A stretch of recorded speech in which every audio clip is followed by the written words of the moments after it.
La notion de jeunesse évoque généralement des images d'innocence, mais les plus jeunes tueurs en série de l'histoire contredisent radicalement cet idéal. Leurs actes déchirants sont un témoignage troublant du sombre potentiel qui sommeille en eux. Nous explorons les parcours troublants de ces individus, dont les premières années de vie ont été marquées par des actes de violence inexplicables. Amarjit Sada.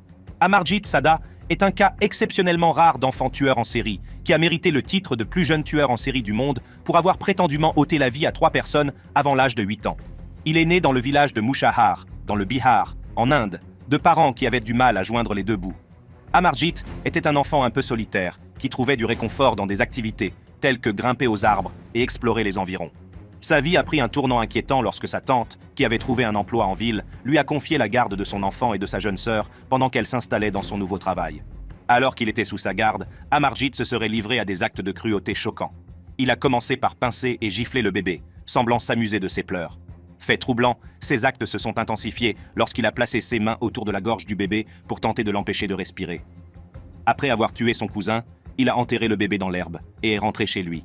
Lorsque Amarjit a avoué son crime à sa mère, celle-ci a été choquée, ce qui est compréhensible. Bien que son père l'ait puni physiquement pour le crime, ils ont choisi de ne pas impliquer la police et ont inventé une histoire pour la tante. Sa victime suivante a été sa sœur de 8 mois, qu'il a étranglée pendant que ses parents dormaient. Selon son oncle, certains membres de la famille étaient au courant des crimes, mais les considéraient comme des affaires de famille. Ces crimes n'ont pas été signalés jusqu'à ce qu'Amarjit tue un 3e bébé en 2007, sa dernière victime présumée, une petite fille de 6 mois nommée KH7 Ujbu. Sa mère, une voisine, avait signalé la disparition de sa fille après l'avoir laissée dormir dans une école primaire. Amarjit aurait admis avoir étranglé le bébé et l'avoir frappé avec une brique. Il a ensuite conduit les villageois à l'endroit où il l'avait enterré. Amarjit a été placé en garde à vue par la police, où il a avoué le meurtre de sa sœur 3 mois plus tôt et de son cousin 1 an plus tôt.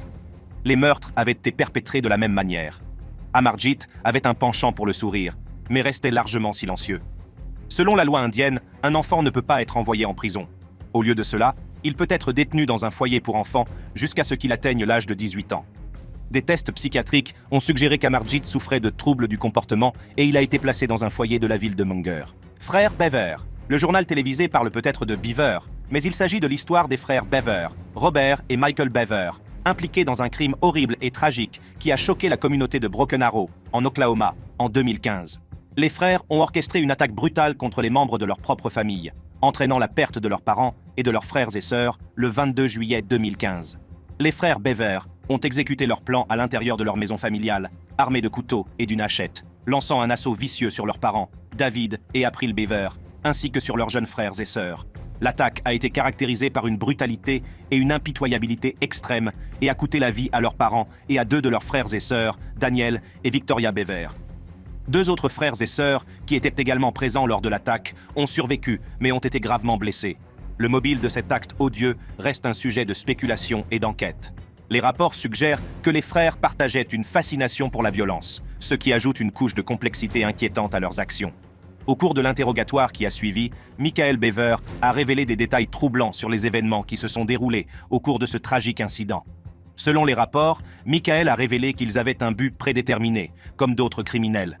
Au cours de l'attaque, Michael a appelé sa sœur dans une pièce, détournant son attention pendant que son frère l'attaquait. Ensuite, leur mère a été prise pour cible, suivie de leur père. À ce moment-là, leur frère Daniel s'est barricadé dans sa chambre, cherchant désespérément de l'aide en appelant le 911.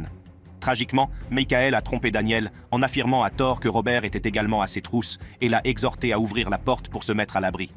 Daniel, se fiant aux paroles de son frère, a laissé Michael entrer, déconnectant sans le savoir l'appel au 911. Robert l'a rapidement suivi avec l'intention d'achever l'acte macabre. La sœur aînée a réussi à s'échapper et s'est réfugiée à l'extérieur, ce qui a déclenché l'alarme de la maison. Cependant, Michael a rapidement désactivé l'alarme et l'a ramenée de force dans la maison, la soumettant à de nouvelles violences. Pendant ce temps, 2 jeunes frères et sœurs âgés de 5 et 7 ans se sont enfermés dans une salle de bain pour se mettre à l'abri. Michael, recourant une fois de plus à la manipulation, les a convaincus de déverrouiller la porte sous le faux prétexte que Robert attaquait tout le monde. Tragiquement, Michael a pris la vie de son frère de 7 ans, tandis que Robert a agressé son frère de 5 ans. Heureusement, un coup frappé à la porte a interrompu la brutalité en cours, et la police est arrivée rapidement, grâce à l'appel à l'aide désespérée de Daniel. Cette intervention a permis de mettre un terme à la violence. Après leur arrestation, Robert et Michael Bever ont été accusés de plusieurs crimes. En raison de la gravité des accusations et de la nature odieuse des crimes, ils ont été jugés en tant qu'adultes.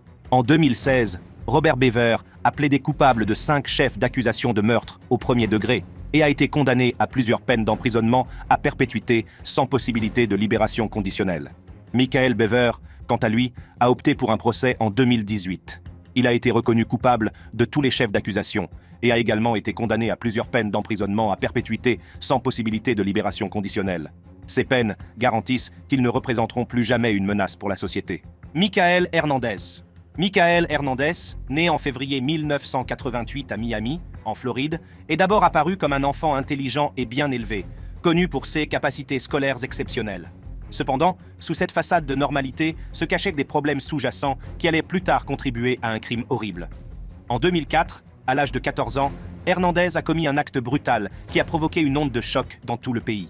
Le crime choquant de Hernandez a consisté à attirer son camarade de classe, Jamie Goff, dans une cabine de toilette de la Southwood Middle School de Miami. Là, il a agressé Goff avec un couteau et lui a finalement ôté la vie. La nature horrible du crime, le jeune âge de la victime et de l'auteur ont profondément ébranlé la communauté. Le mobile de l'acte odieux de Hernandez a fait l'objet de spéculations et d'analyses.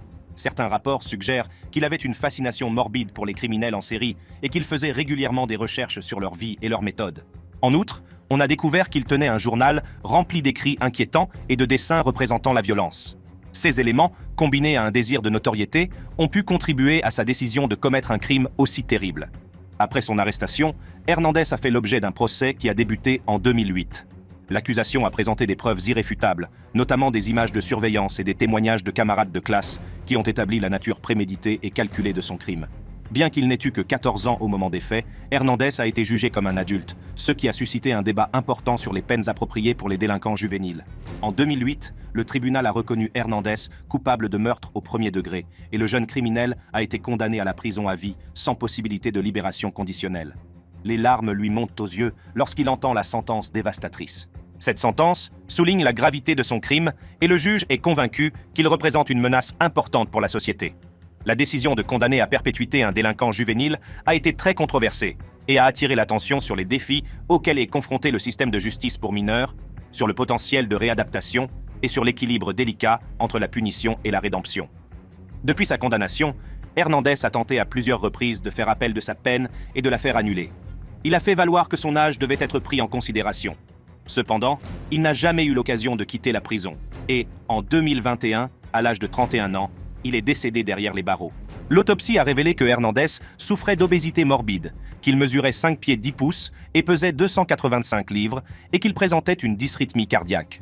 Le cas de Michael Hernandez nous rappelle tragiquement les conséquences de problèmes de santé mentale non traités et les dangers potentiels de l'exposition à des médias violents.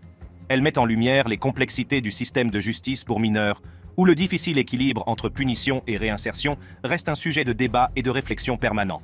Brenda Spencer. Le nom de Brenda Ann Spencer est à jamais associé à un événement tragique qui a profondément marqué la nation et attiré l'attention sur les problèmes complexes liés à la santé mentale et à l'accès aux armes à feu. Née le 3 avril 1962 à San Diego, en Californie, les actes commis par Brenda Ann Spencer, le 29 janvier 1979, ont laissé une trace indélébile dans sa communauté, suscitant de profondes interrogations sur les motivations qui sous-tendent de tels actes de violence. À l'âge de 16 ans, Spencer a commis un acte odieux qui a changé à jamais la vie de nombreuses personnes. Armée d'une carabine de calibre 22, elle s'est postée près d'une fenêtre de sa maison, donnant sur l'école primaire Grover Cleveland, alors que les élèves et le personnel arrivaient pour la journée. Dans une démonstration choquante de violence, elle a ouvert le feu sans discernement, visant sans remords des victimes innocentes. Les conséquences des actes de Spencer ont été dévastatrices, entraînant la perte tragique de 2 vies et blessant 9 autres personnes. Parmi les victimes se trouvaient le principal Burton Ragg et le gardien Mike Suchard, dont la mort prématurée a provoqué une onde de choc dans toute la communauté. Cet acte de violence insensé a laissé de nombreuses personnes dans l'incapacité de comprendre comment un jeune adolescent pouvait abriter une telle noirceur en lui. Au lendemain de son arrestation, la fameuse réponse de Spencer à la question de son mobile n'a fait qu'épaissir le mystère. Lorsqu'on lui a demandé pourquoi elle avait fait cela, elle a répondu sans ménagement « Je n'aime pas les lundis ». Cette déclaration glaçante a laissé les observateurs stupéfaits et perplexes, à la recherche de réponses susceptibles d'apporter un semblant de compréhension face à un acte aussi inexplicable. Au fil de la procédure judiciaire, il est devenu évident que l'éducation perturbée de Spencer avait joué un rôle important dans sa trajectoire. Les rapports ont révélé des antécédents de tendances violentes et de dépression. On a découvert qu'elle avait développé une fascination pour les armes à feu, allant jusqu'à demander une arme à feu comme cadeau de Noël, ce que son père lui a malheureusement accordé. En 1980, Spencer a été jugé pour ses crimes et a été reconnu coupable de plusieurs chefs d'accusation, dont celui d'atteinte à la vie et plusieurs chefs d'agression avec une arme mortelle. En raison de son statut de mineur au moment des faits, elle a été condamnée à une peine d'emprisonnement allant de 25 ans à la perpétuité. Malgré les nombreux appels interjetés au fil des ans, la peine de Spencer a été maintenue et elle reste incarcérée.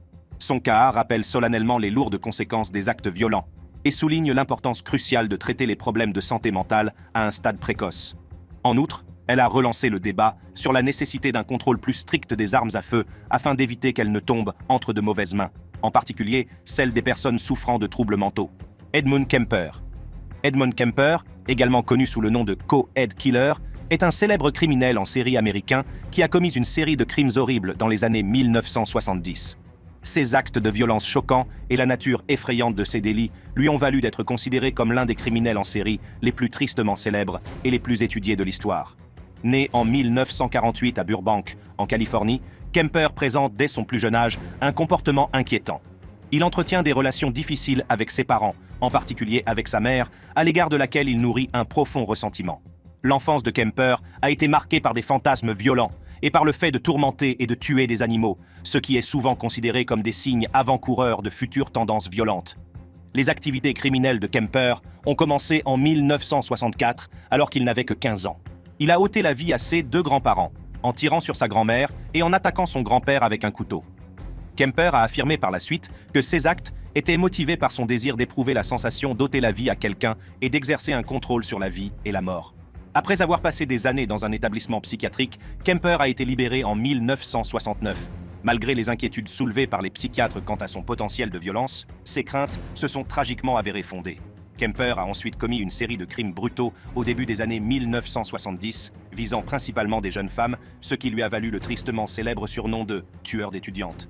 Kemper prenait souvent des étudiantes en stop et les emmenait dans des endroits isolés où il les étranglait et les démembrait. Les tendances violentes de Kemper se sont encore intensifiées, culminant avec le meurtre de sa propre mère et de son ami en 1973. Il a décapité sa mère et s'est livré à des actes troublants sur son corps avant de s'en débarrasser. Il s'est ensuite rendu volontairement à la police, avouant la série de crimes horribles qui avaient terrorisé la Californie. En 1973, Kemper a été reconnu coupable de 8 meurtres au premier degré et a été condamné à la prison à vie sans possibilité de libération conditionnelle. Malgré ces crimes odieux, Kemper a été un sujet de fascination pour les chercheurs et les psychologues en raison de son haut niveau d'intelligence et de sa nature éloquente. Tout au long de sa détention, il a coopéré avec des experts en psychologie et en profilage criminel, ce qui a permis de mieux comprendre son esprit et les motivations qui l'ont poussé à commettre ces crimes. Son cas a contribué de manière significative à notre compréhension des criminels en série. James Fairweather. James Fairweather, plus connu sous le nom de tueur de Colchester, est né en 1999. Il s'est fait connaître comme l'un des plus jeunes criminels en série condamnés au Royaume-Uni, mettant en lumière l'inquiétante capacité de violence des adolescents. Son sombre chapitre s'est déroulé à Colchester, dans l'Essex, entre mars et juin 2014, alors qu'il n'avait que 15 ans. Au cours de cette période, il s'est lancé dans une série de crimes horribles qui ont coûté la vie à 2 innocents. La première victime est James Hatfield, un homme de 33 ans souffrant de lésions cérébrales qui fréquentait les parcs de la ville. Fairweather s'en est pris sauvagement à Hatfield, l'agressant brutalement à l'aide d'un couteau plus d'une centaine de fois. Le lendemain matin, un passant horrifié a découvert le corps sans vie de James Hatfield, provoquant une onde de choc au sein de la communauté. 2 mois plus tard seulement, Fairweather a frappé à nouveau, choisissant une autre victime qui ne se doutait de rien. Cette fois, sa cible était Naïd Almania, une étudiante saoudienne de 31 ans qui se rendait à pied à l'université d'Essex. Fairweather lui a tendu une embuscade, l'a agressée avec un couteau et l'a laissé sans ménagement succomber à ses blessures sur le chemin. Cette série de crimes brutaux a plongé Colchester dans un état de peur et de panique, les habitants étant confrontés à la réalisation terrifiante qu'un jeune adolescent, apparemment sans prétention, puisse commettre des actes aussi odieux. La police a travaillé sans relâche pour appréhender le criminel, ne négligeant aucune piste dans son enquête. Par un coup du sort, la capture de Fairweather a résulté de ses propres vantardises et menaces effrayantes adressées à un ami. Alarmé par ces déclarations inquiétantes, l'ami les a courageusement rapportées aux autorités, ce qui a conduit à l'arrestation de Fairweather en juin 2014. Lors de l'interrogatoire de la police, Fairweather a avoué ses crimes, renforçant ainsi sa culpabilité. Il a affirmé avoir entendu des voix qui l'incitaient à faire des sacrifices. En 2015, Fairweather a été jugé et condamné pour 2 chefs d'accusation de meurtre. Le juge a reconnu la gravité et la brutalité de ses actes, et Fairweather a été condamné à une peine de 27 ans. Le tribunal a reconnu qu'il représentait un risque important pour le public, rappelant avec effroi les capacités destructrices qui peuvent se cacher chez un individu aussi jeune. Le nom de James Fairweather sera à jamais associé à un chapitre sombre de l'histoire de Colchester. Ces crimes nous rappellent avec effroi que le mal peut surgir à l'improviste et que la vigilance, l'empathie et les mesures préventives sont essentielles pour assurer la sécurité et le bien-être des communautés. Alyssa Bustamante. Alyssa Bustamante, née en 1994 dans le Missouri, s'est fait connaître pour avoir commis à un jeune âge un crime horrible qui a provoqué une onde de choc dans tout le pays. Le 21 octobre 2009, alors qu'elle n'avait que 15 ans, Alyssa Bustamante a brutalement agressé sa voisine de 9 ans, Elizabeth Holten, dans leur quartier de Saint-Martin. Bustamante a attiré Elizabeth dans les bois, l'a étranglée, puis l'a agressée avec un couteau. Après avoir mis fin à ses jours, elle a enterré le corps d'Elizabeth dans une fosse peu profonde et a tenté de dissimuler les preuves de son crime. Le véritable motif des actes de Madame Bustamante a été dévoilé plus tard, au cours de son procès. Les témoignages ont révélé qu'elle avait eu une enfance difficile, marquée par la négligence et les abus. Elle était également aux prises avec des problèmes de santé mentale, notamment la dépression et des antécédents d'automutilation. Bustamante avait manifesté une fascination troublante pour la mort et la violence, comme en témoignent ses écrits et ses dessins. La nature choquante du crime et le jeune âge de Bustamante ont déclenché un débat national sur les peines appropriées pour les délinquants juvéniles. Certains ont plaidé pour l'indulgence, compte tenu de l'âge de la jeune fille et de son potentiel de réinsertion. D'autres, en revanche, estimaient que la gravité du crime justifiait une sanction plus sévère. En 2012, Madame Bustamante a plaidé coupable de meurtre au second degré et d'actions criminelles armées. Elle a été condamnée à la prison à vie avec libération conditionnelle en 2024. L'affaire Bustamante a attiré l'attention sur l'importance d'une intervention précoce et d'un soutien en matière de santé mentale pour les jeunes en difficulté dans le pays. Elle a également mis en évidence la nécessité de disposer de ressources accessibles et d'une approche globale pour traiter les problèmes sous-jacents qui peuvent conduire à des actes d'une extrême violence. Le crime de Bustamante était indéniablement horrible, et notamment, elle avait écrit un journal ce soir-là dans lequel elle documentait l'événement choquant. Depuis sa condamnation, Bustamante a continué à faire l'objet de l'intérêt et de l'attention du public. Certains soutiennent que son jeune âge au moment des faits et son potentiel de réinsertion devraient être pris en considération pour une éventuelle réduction de sa peine. D'autres soutiennent que la peine est adaptée à la gravité de ses actes. Eric Smith. Eric Smith, né le 22 janvier 1980, s'est fait connaître pour avoir commis un crime odieux à un très jeune âge. En 1993, alors qu'il n'avait que 13 ans, il a brutalement ôté la vie à un petit garçon de 4 ans, Derrick Roby, dans le comté de Steuben, dans l'État de New York. Cet événement tragique a profondément choqué la communauté et soulevé de profondes questions sur la capacité de violence des adolescents et les complexités du système de justice pénale pour mineurs. Ce jour-là, Eric Smith a rencontré Derrick Roby, qui se rendait seul à un camp d'été. Saisissant l'occasion, Smith a attiré le jeune garçon dans une zone boisée, isolée, où il a soumis Derrick à une agression vicieuse et prolongée. La nature et la brutalité du crime ont profondément ébranlé la communauté locale, suscitant l'indignation et l'incrédulité. Après la découverte du corps sans vie de Derrick, une vaste chasse à l'homme s'est engagée. Eric Smith, avec ses cheveux roux et ses lunettes, est devenu le principal suspect. Il a été appréhendé peu après et a rapidement avoué le crime. Les aveux de Smith, associés à d'importantes preuves médico-légales, n'ont laissé aucun doute quant à sa culpabilité. Au moment du crime, Smith n'avait que 13 ans, ce qui a suscité un examen approfondi du système de justice pour mineurs. Beaucoup se sont demandé si un enfant de l'âge de Smith pouvait pleinement comprendre la gravité de ses actes, et si c'était la bonne décision de le soumettre aux mêmes normes que les délinquants adultes. Ces questions sont devenues le point central de la procédure judiciaire. Après un long procès, Smith a été reconnu coupable et inculpé de meurtre au second degré. Son avocat a fait valoir qu'il devrait être jugé en tant que mineur. Cependant, le tribunal l'a jugé comme un adulte en raison de la gravité de son crime. Smith a été condamné à une peine d'emprisonnement de 9 ans à la perpétuité, avec possibilité de libération conditionnelle. Après avoir purgé 28 ans de prison, Smith a été libéré. Plusieurs détails importants de l'affaire ont été révélés lors de l'interview du grand-père de Smith. Il s'est fait l'écho des paroles d'Eric en déclarant « J'ai vu le gamin blond et j'ai voulu lui faire du mal ». Son grand-père, comme le reste du monde, a été choqué par le crime de son petit-fils. Le cas de Smith a depuis suscité des débats sur l'efficacité de la réadaptation et sur les sanctions appropriées pour les délinquants juvéniles. Certains soutiennent que les adolescents, avec leur cerveau en développement et leur potentiel de changement, devraient avoir une chance de réadaptation et de réintégration dans la société. T.J. Lane. T.J. Lane, dont le nom complet est Thomas Michael Lane III, est un criminel condamné qui a fait la une des journaux pour avoir commis une fusillade meurtrière dans une école qui a profondément choqué les États-Unis. Né le 19 septembre 1994, T.J. Lane est devenu l'un des adolescents criminels les plus vilipendés au monde. Sa violente attaque a eu un impact considérable sur la vie des familles des victimes et a attiré l'attention sur la question cruciale de la sécurité dans les écoles. Le 27 février 2012, alors qu'il n'avait que 17 ans, Lane a commis un acte tragique au lycée de Chardon, dans l'Ohio. Armé d'une arme de poing de calibre 22, il a pris pour cible les élèves de la cafétéria pendant le petit déjeuner. Les actions de Lane ont entraîné la mort de 3 élèves et en ont blessé 3 autres. Les victimes ont été identifiées comme étant Daniel Parmertor, Demetrius Hulen et Russell King Jr. Le motif de l'attaque de Lane reste un sujet de spéculation et de débat. Certains rapports suggèrent que des griefs personnels ou des sentiments de ressentiment ont pu le motiver, tandis que d'autres évoquent des problèmes de santé mentale comme facteurs contributifs. Les antécédents troubles de Lane, notamment ses problèmes de comportement et sa vie familiale difficile, ont ajouté à la complexité de l'affaire. Après la fusillade, Lane a été appréhendé par un enseignant qui a réussi à le maîtriser jusqu'à l'arrivée des autorités. Il a ensuite été arrêté pour plusieurs chefs d'accusation. Au cours de son procès, Lane a montré peu de remords pour ses actes et a même souri et fait des gestes déplacés dans la salle d'audience. Il portait un t-shirt sur lequel était inscrit un mot obscène et irrespectueux et s'est adressé aux familles des victimes d'une manière dégradante. En mars 2013, Lane a été reconnu coupable de tous les chefs d'accusation retenus contre lui et a été condamné à la prison à vie sans possibilité de libération conditionnelle. Le juge a qualifié ces actes de mal absolu et a souligné la nécessité de protéger la société d'une personne capable d'une telle violence. La fusillade du lycée de Chardon a provoqué une onde de choc dans tout le pays, suscitant des discussions sur le contrôle des armes à feu, les mesures de sécurité dans les écoles et la santé mentale des jeunes. Cet incident tragique a incité les communautés à réfléchir à l'importance d'identifier et de traiter les signes de détresse et les tendances violentes chez les jeunes en difficulté.